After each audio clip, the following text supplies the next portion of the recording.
Ot hindi şəfaları bitməyən bir bitkidir. Ot hindi insan orqanizmini sanki yeniləyir. Bu bitki ilə müalicə olunan zaman orqanizm sanki təzələnir. Məşhur təbiblərin bir çoxu hətta bu bitkidən istifadə edir. Bəs bu bitkidən necə istifadə etmək lazımdır? Bir çay qaşığı ot hindi tozunu bir stəkan qaynar suya qarışdırıb içilə biləcəyi vaxta qədər gözləyin. Sonra bir çay qaşığı bal əlavə edib yeməkdən yarım saat əvvəl için. Bunu gündə 2 dəfə səhər axşam edin.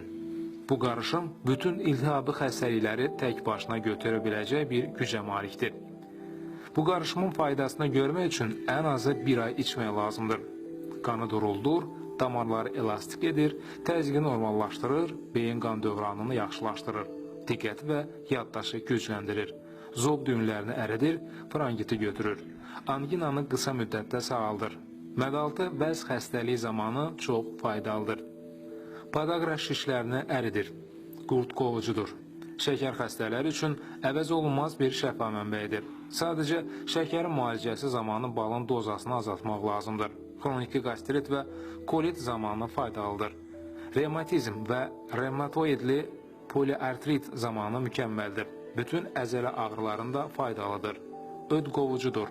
Öd və böyrək daşlarını əridir. Eyni zamanda bağırsaq xovlarının arasındakı daşları da əridir. Sistit və böyrək iltihabı zamanı faydalıdır. İmmuniteti çox gücləndirir. İllərlə çəkilən allergiyanı götürür. Xroniki bronxit, astma, bronxit və vərəm xəstələri üçün şəfa mənbəyidir. Damarların içini təmizlədiyindən və qanı durulaşdırdığından ürək qan damar sistemi üçün şəfalıdır. Peyğəmbərimiz Muhammed sallallahu aleyhi və səlləm müalicələrin ən yaxşısı hicama və ot hindi ilə müalicədir deyə bildirmişdir.